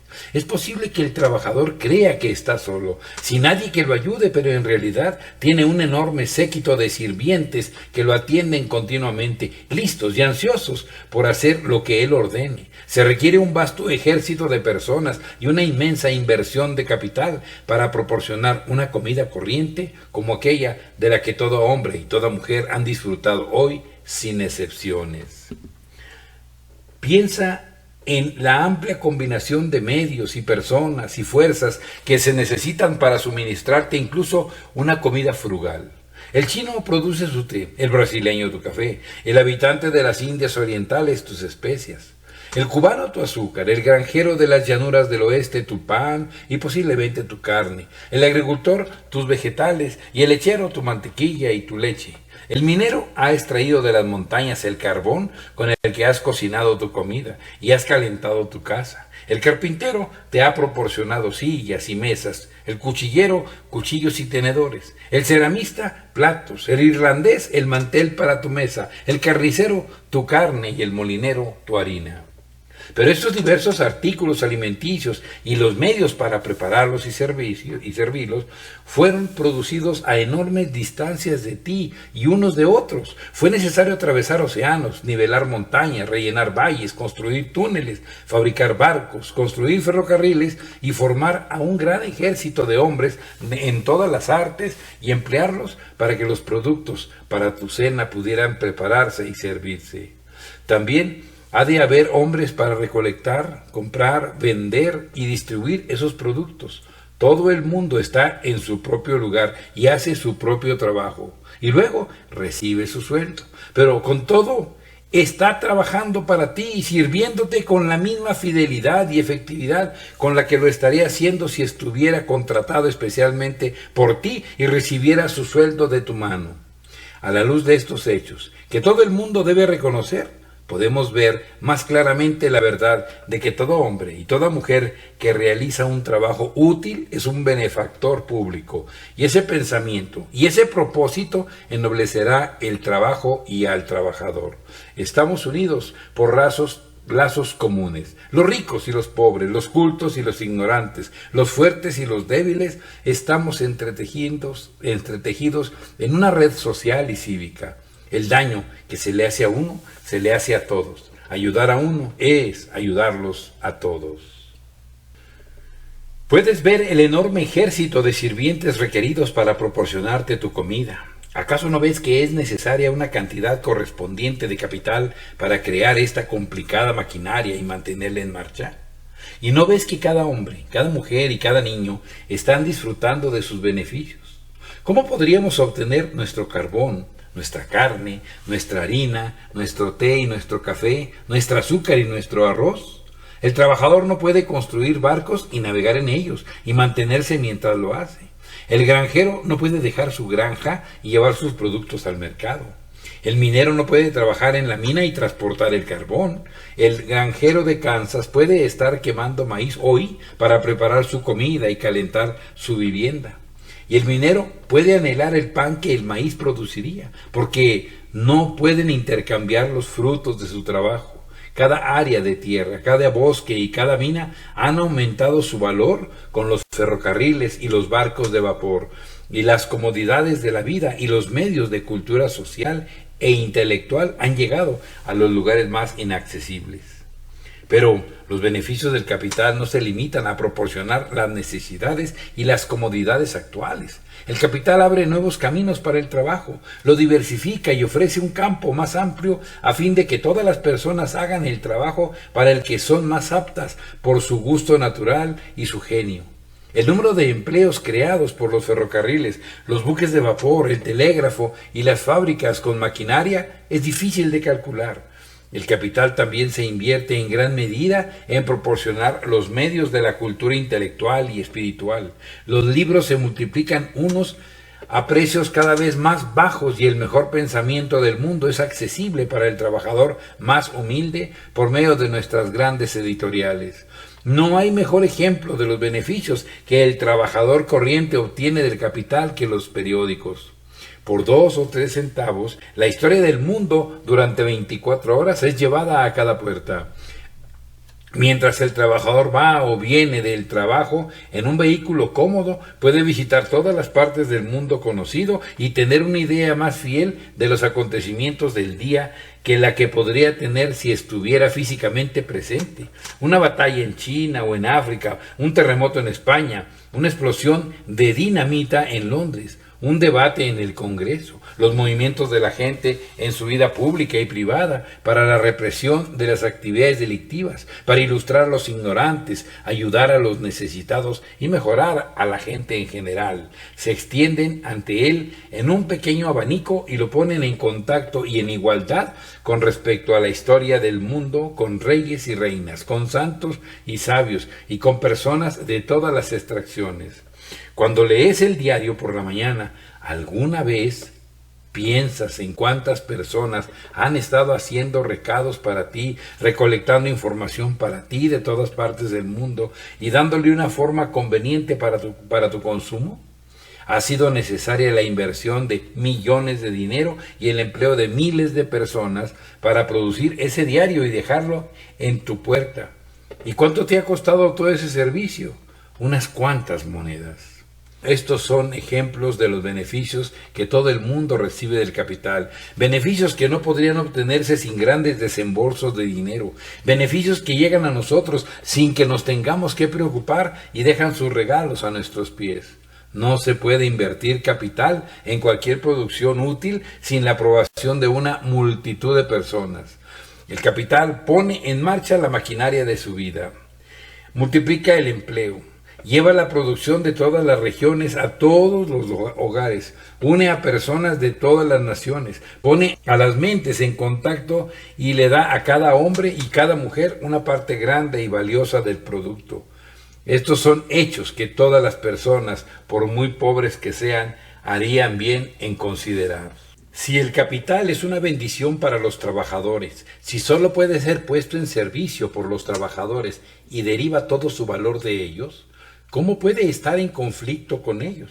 No podría haber ningún conflicto si tanto el capitalista como el trabajador actuaran de acuerdo con unos principios humanos y cristianos. Pero no lo hacen. Están gobernados por unos principios inhumanos y no cristianos. Cada grupo intenta conseguir las mayores ganancias por un menor servicio. El capital desea mayores beneficios y los trabajadores unos sueldos más altos.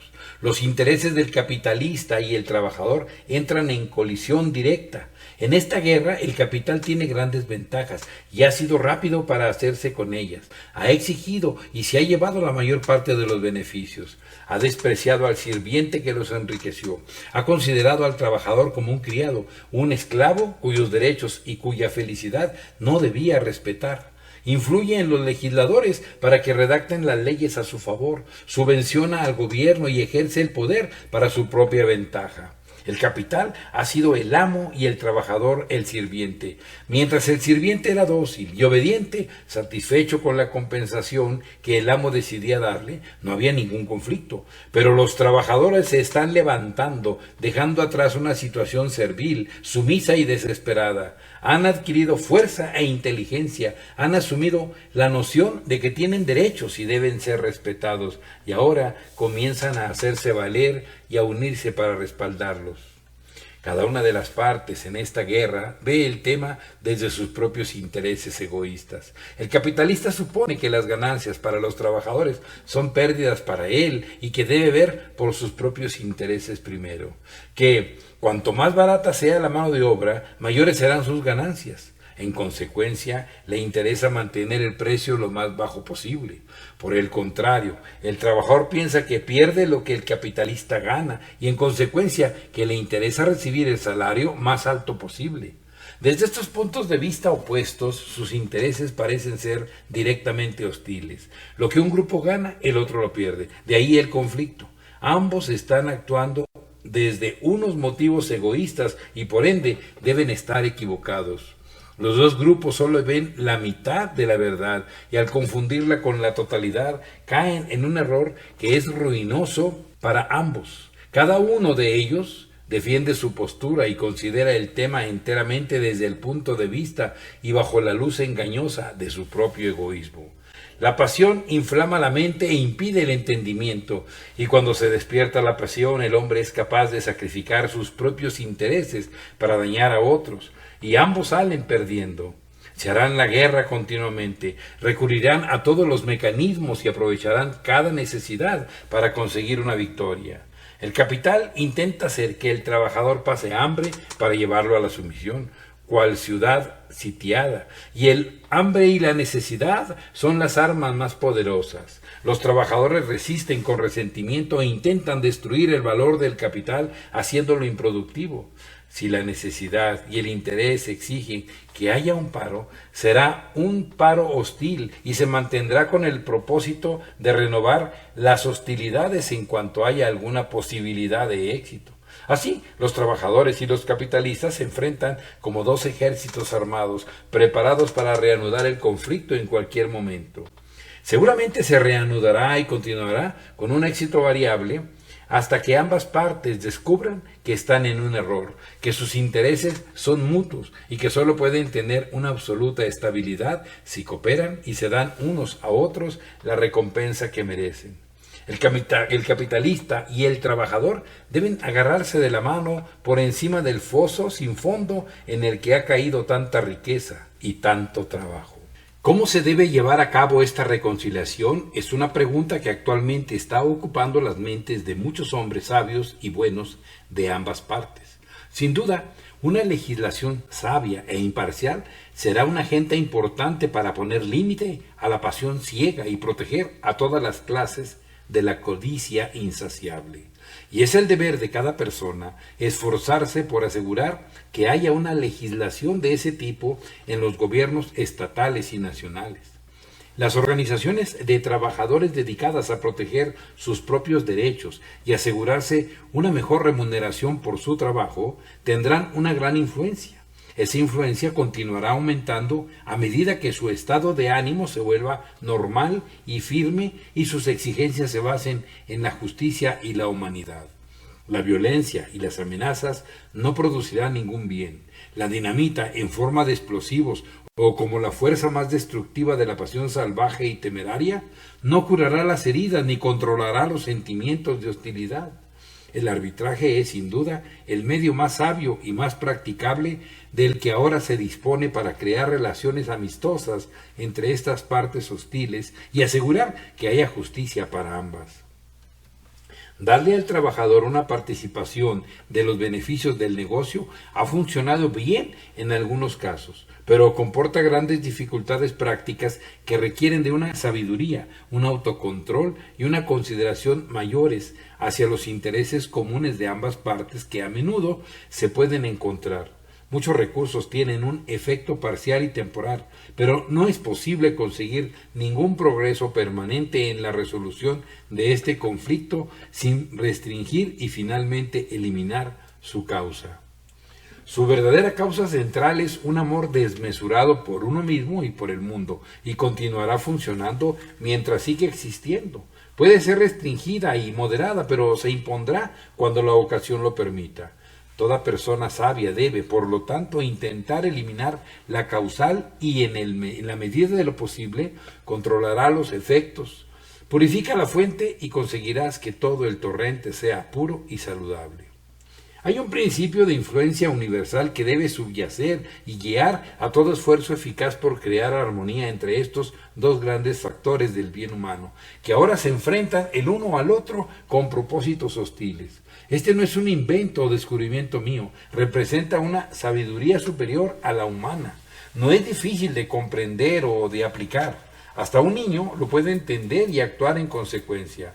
Es universal en su aplicación y absolutamente útil en sus efectos. Aligerará las cargas de trabajo y aumentará sus recompensas. Dará seguridad al capital y conseguirá que sea más productivo.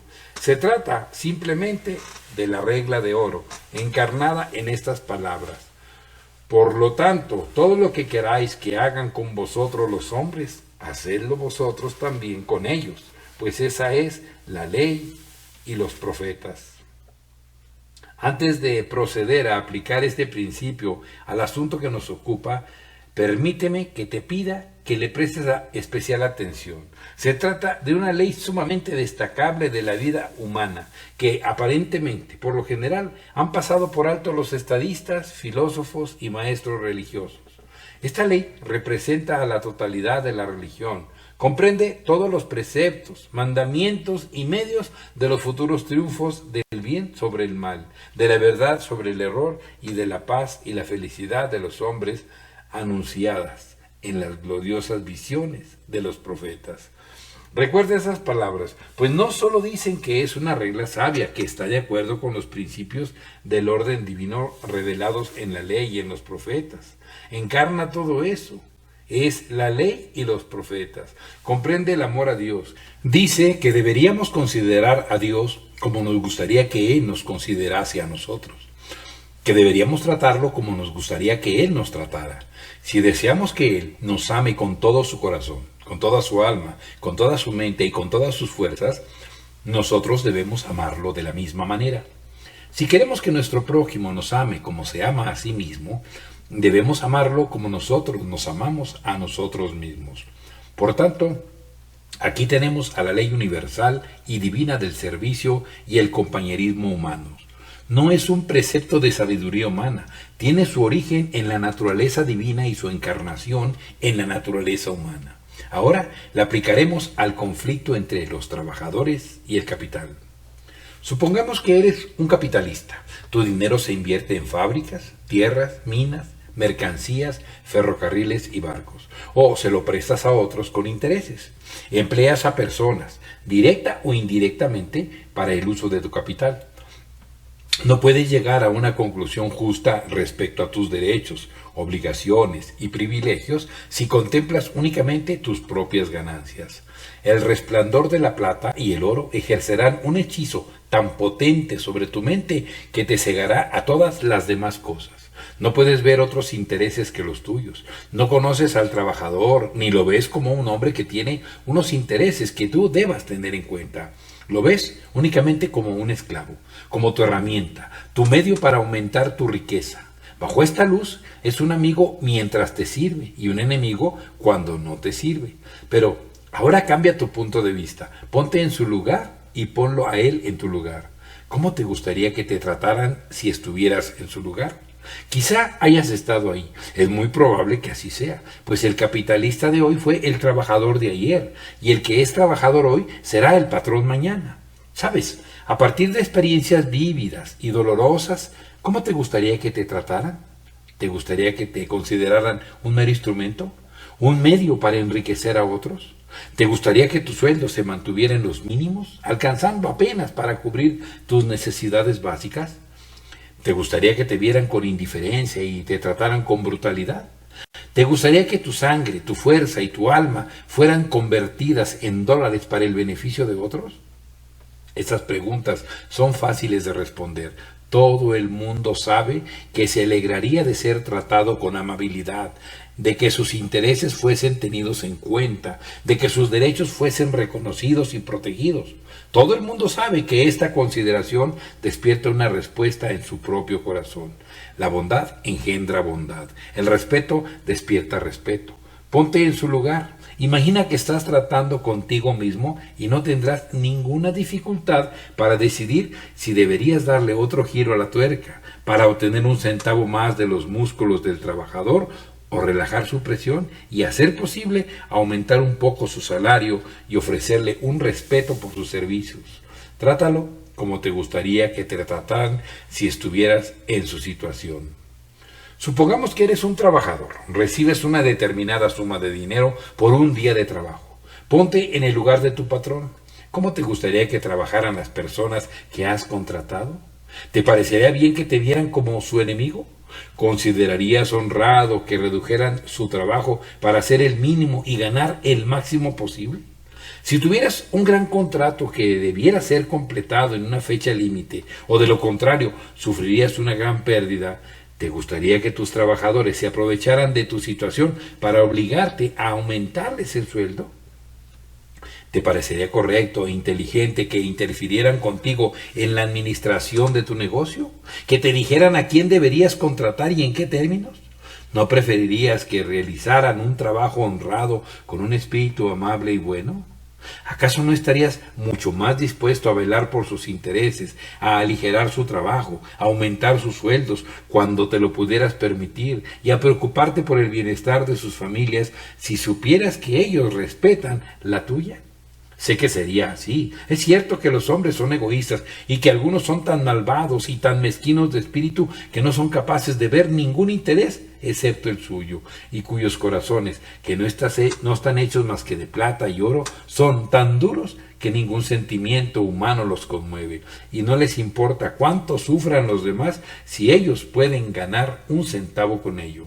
Pero son la excepción, no la regla. Somos influidos por el respeto y la devoción de los demás a nuestros intereses. El trabajador que sabe que su patrón tiene sentimientos benévolos hacia él, que desea tratarlo justamente y tener en cuenta su bien, trabajará más y mejor y estará dispuesto a velar por los intereses de su patrón tanto como por los suyos. Soy consciente de que muchos pensarán que esta ley divina y humana de tratar a los demás como te gustaría que te trataran es impracticable en esta época egoísta y mundana. Si ambas partes estuvieran gobernadas por esta ley, cualquiera puede ver lo positivo que serían los resultados, pero dirán que eso no ocurrirá, que el trabajador no trabajará a menos que la necesidad lo obligue, que se aprovechará de todas las necesidades, que en cuanto obtenga una cierta independencia de su patrón, se volverá orgulloso, arrogante y hostil, que el patrón utilizará todos los medios para que los trabajadores sigan dependiendo de él y para sacar el máximo posible de ellos, que cada centímetro de terreno que los trabajadores cedan, el capital lo ocupará y se atrincherará ahí, y desde esa posición de ventaja llevará al trabajador a una mayor dependencia y a una sumisión más servil. Pero están en un error. La historia del mundo atestiga que cuando las mentes de los hombres no están amargadas por una intensa hostilidad y sus sentimientos no son ultrajados por crueles agravios, están dispuestos a oír unos consejos serenos, desinteresados y juiciosos.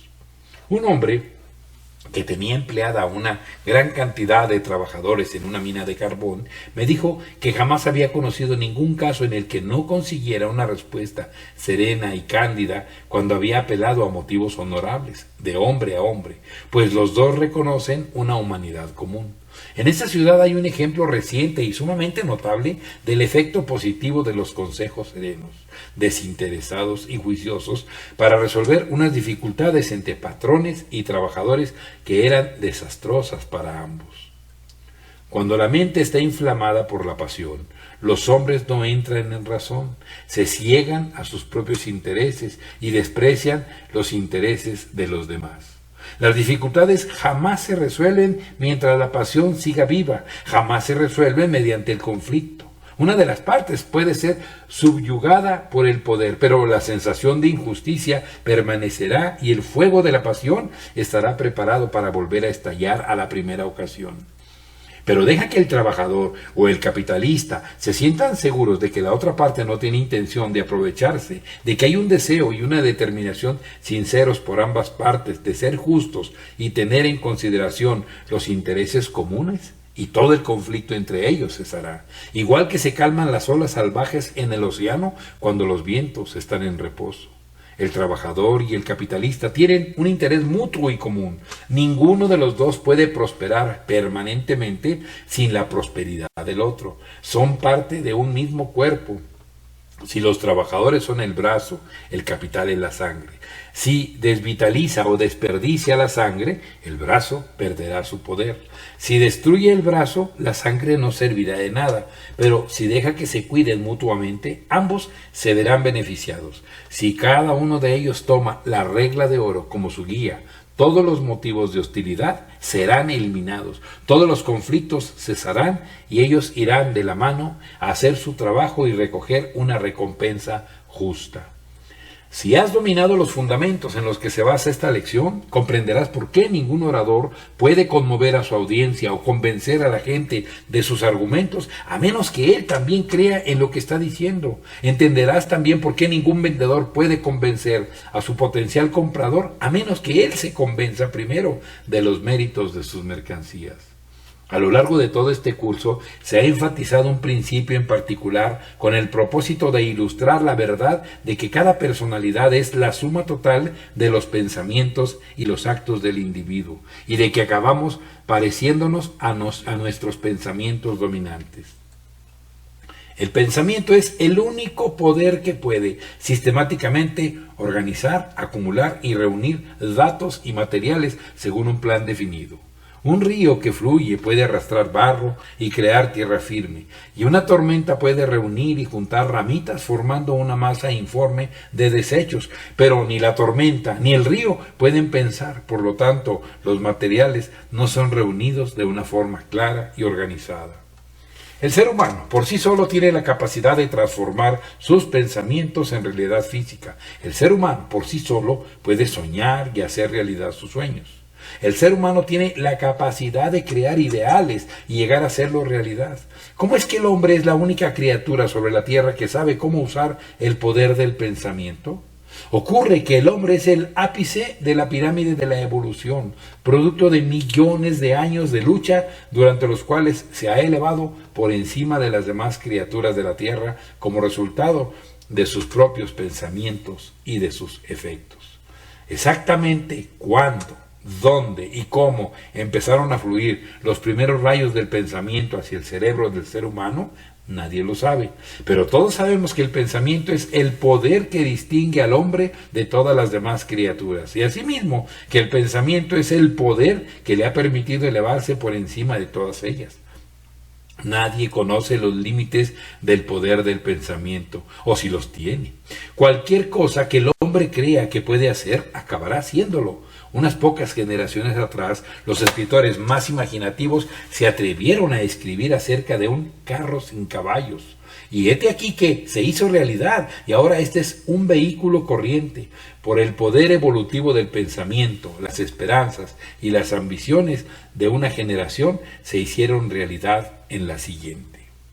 A lo largo de este curso se le ha dado al poder del pensamiento un lugar dominante, porque ese es el lugar que le corresponde. La posición dominante del hombre en el mundo es el resultado directo del pensamiento, y ese debe ser el poder que tú como persona utilices para alcanzar el éxito, con independencia de cuál sea tu idea de lo que el éxito representa. Ahora has llegado al punto en el que deberías hacer inventario de ti mismo con el propósito de determinar qué cualidades necesitas para tener una personalidad equilibrada e integrada. En la construcción de este curso intervinieron 15 factores principales.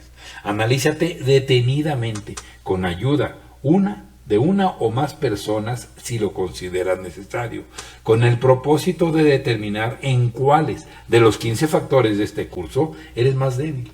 A continuación, concentra tus esfuerzos en esas lecciones en particular hasta que hayas desarrollado completamente los factores que representan. La indecisión. Una charla con el autor después de la lección. El tiempo. La dilación hace que pierdas oportunidades. Es un hecho significativo que nunca se ha sabido de ningún gran líder que se haya andado con dilaciones. Eres afortunado si la ambición te mueve a la acción, sin permitirte jamás vacilar o echarte atrás una vez que has tomado la decisión de ir hacia adelante. Segundo a segundo, mientras el reloj va haciendo tic-tac, el tiempo de distancia está corriendo una carrera contigo. El retraso significa derrota, porque ningún hombre puede recuperar jamás ni un segundo del tiempo perdido. El tiempo es un maestro trabajador que sana las heridas del fracaso y la decepción, y corrige todos los males, y capitaliza todos los errores, pero favorece únicamente a aquellos que acaban con la dilación y se mantienen en la acción cuando hay que tomar decisiones. La vida es un gran tablero de damas. El jugador que está delante de ti es el tiempo. Si dudas, serás eliminado del tablero. Si te mantienes en movimiento, puedes ganar. El único capital real es el tiempo, pero solo es capital cuando se lo utiliza. Quizá te sorprendas si llevas un registro preciso del tiempo que desperdicias en un solo día. Si quieres, puedes echar una mirada a la ilustración de la página anterior para conocer el destino que todos los que juegan despreocupadamente con el tiempo. La imagen de la página anterior cuenta la historia verdadera de una de las principales causas del fracaso. Uno de los jugadores es el tiempo y el otro es el señor hombre medio, llamémosle tú. Jugada a jugada, el tiempo ha ido eliminando a todos los hombres del señor hombre medio hasta que finalmente ha quedado arrinconado en un lugar donde el tiempo lo atrapará, independientemente de hacia dónde se mueva.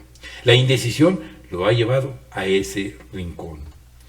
Pregúntale a cualquier vendedor bien informado y te dirá que la indecisión es la debilidad predominante de la mayoría de la gente. Todo vendedor conoce la gastada excusa de «me lo voy a pensar», que es la última línea de defensa de quienes no tienen el valor de decir sí o no. Como el jugador de la ilustración, no son capaces de decidir en qué dirección moverse. Mientras tanto, el tiempo los va arrinconando hacia un lugar del que ya no se podrán mover.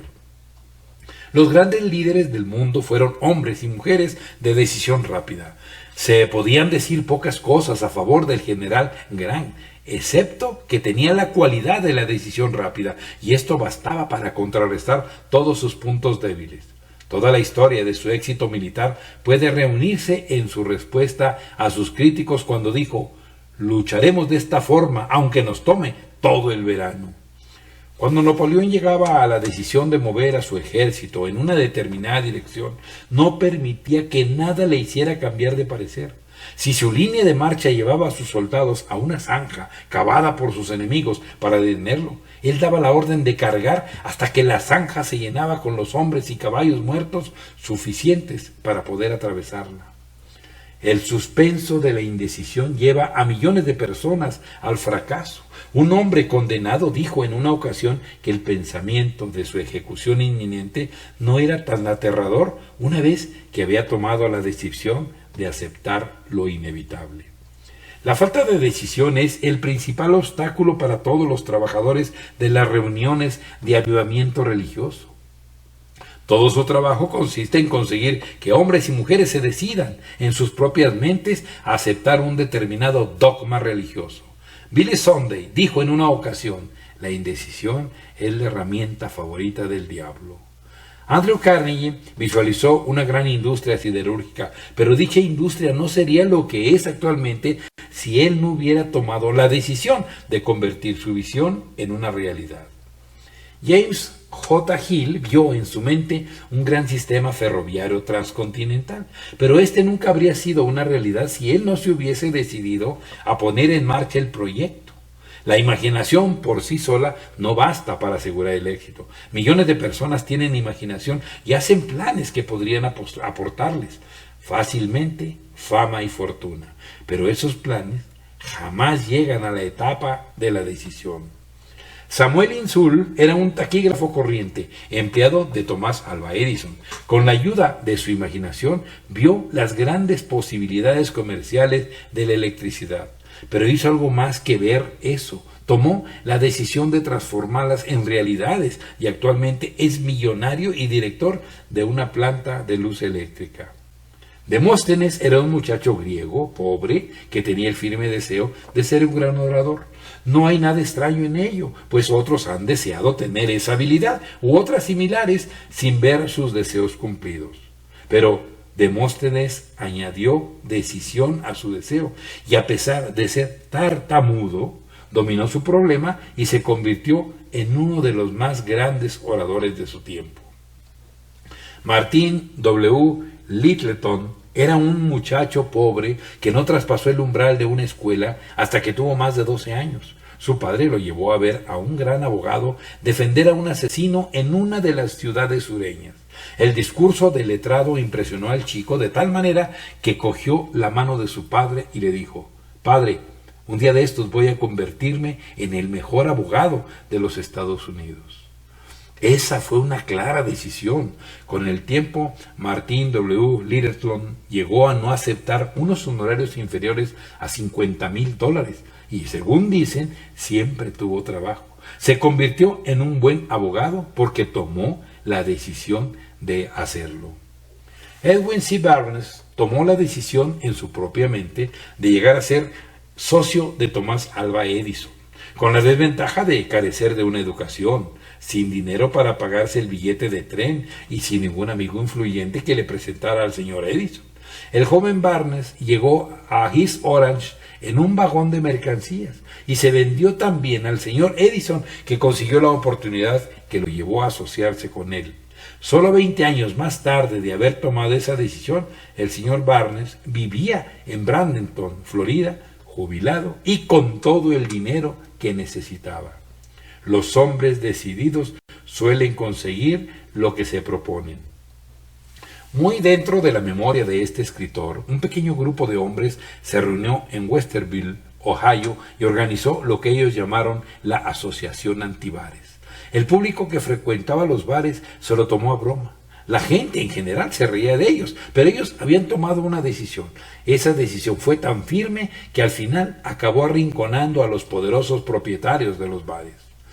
William Brinkley, hijo, tomó la decisión de dedicar toda su carrera comercial a la fabricación y venta de paquetes de chicle de 5 centavos y consiguió que esa decisión le aportase unos beneficios económicos de millones de dólares anuales. Henry Ford tomó la decisión de fabricar y vender un automóvil de un precio popular que estuviera al alcance de todo aquel que quisiera comprarlo. Esa decisión convirtió a Ford en el hombre más poderoso del mundo y ha ofrecido a millones de personas la oportunidad de viajar. Todos estos hombres tenían dos cualidades destacables: un claro propósito y la firme decisión de convertirlo en realidad. El hombre decidido consigue lo que se propone, sin importar cuánto tiempo le lleve la tarea o cuán difícil sea. Un vendedor muy hábil deseaba conocer a un banquero de Cleveland, pero el banquero en cuestión no quería recibirlo. Una mañana, el vendedor esperó cerca de la casa del banquero hasta que lo vio entrar en su coche y empezar a conducir por la ciudad. Intuyendo su oportunidad, el vendedor chocó suavemente con su propio automóvil contra el del banquero y le provocó unos ligeros desperfectos. El vendedor se bajó de su coche y le entregó su tarjeta al banquero diciéndole que lamentaba muchísimo los daños que había causado y prometiéndole que le entregaría un automóvil nuevo idéntico al dañado. Aquella tarde el banquero recibió un automóvil nuevo y de esa transacción surgió una amistad que acabó finalmente en una asociación comercial que todavía existe. Nada puede detener a una persona decidida. Nada puede poner en marcha a una persona indecisa. Tú eliges. Cuando Colón inició su famoso viaje, tomó una de las decisiones más importantes en la historia de la humanidad. De no haberse mantenido firme en aquella decisión, la libertad de América, tal como se conoce actualmente, jamás se hubiera dado. Fíjate en las personas que te rodean y observa este hecho significativo. Los hombres y mujeres de éxito son aquellos que toman decisiones rápidamente y después de tomarlas se mantienen firmes en lo que han decidido. Si eres una de esas personas que toman una decisión hoy y cambian de opinión mañana, estás condenado al fracaso. Si no estás seguro de hacia dónde ir, lo mejor es que cierres los ojos y avances en la oscuridad, en lugar de quedarte quieto y no hacer ningún movimiento. El mundo te perdonará si cometes errores, pero nunca te perdonará si no tomas ninguna decisión, porque jamás oirá hablar de ti fuera del vecindario en el que vives. No importa quién seas o cuál sea tu trabajo en esta vida, estás jugando a las damas con el tiempo. Siempre es tu próxima jugada. Muévete con una rápida decisión y el tiempo te favorecerá. Quédate quieto y el tiempo te eliminará del tablero. No siempre puedes hacer la jugada correcta, pero si haces las jugadas suficientes, puedes aprovechar la ley de los promedios y conseguir un puntaje respetable antes de que el gran juego de la vida haya llegado a su fin.